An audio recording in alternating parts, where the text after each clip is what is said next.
Hello and welcome back friends. आज के इस वीडियो में हम बात कर रहे हैं एस्केप्ड इनकम और उससे होने वाली रीअसेसमेंट के बारे में। अगर आपकी कोई इनकम एस्केप हो जाती है फ्रॉम बीइंग डिक्लेयर्ड, यानी कि आईटीआर में डिक्लेयर नहीं होती है, या फिर डिपार्टमेंट को ऐसा सस्पेशन होता है कि आपकी कोई इनकम अनडिक्लेयर्ड रह गई है, एस्केप कर गई है फ्रॉम कंप्यूटेशन, तो वो आपके खिलाफ एक रीअसेसमेंट स्टार्ट कर सकते हैं।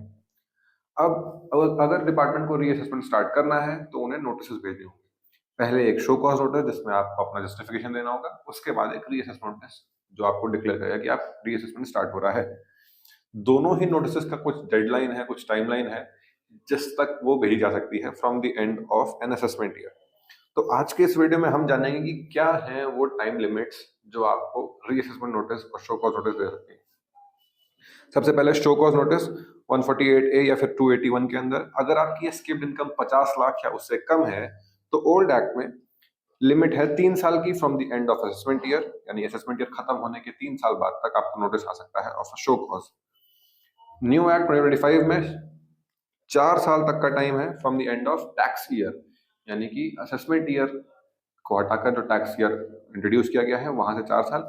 बेसिकली टाइम लिमिट सेम है, टैक्स ईयर से गिने तो 4 साल, असेसमेंट ईयर से गिने तो 3 साल। फिर शो कॉज नोटिस 148A 281 का अगर आपकी एस्केप्ड इनकम 50 लाख से ज्यादा है तो ओल्ड एक्ट में with in 5 years from the end of assessment year, और न्यू एक्ट के हिसाब से 6 years from the end of the tax year.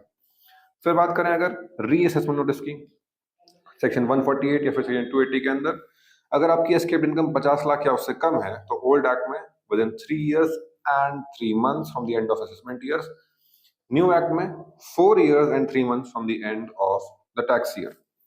Reassessment notice 148 280 के अंदर अगर आपकी एस्केप्ड इनकम 50 लाख से ज्यादा है तो ओल्ड एक्ट के हिसाब से 5 years and 3 months assessment year से, और न्यू एक्ट में 6 years and 3 months from the end of the tax year.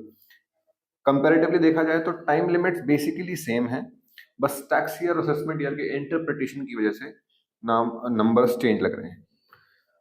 So that was all about time limits of reassessment notices and show cause notices जो आपको मिल सकते हैं।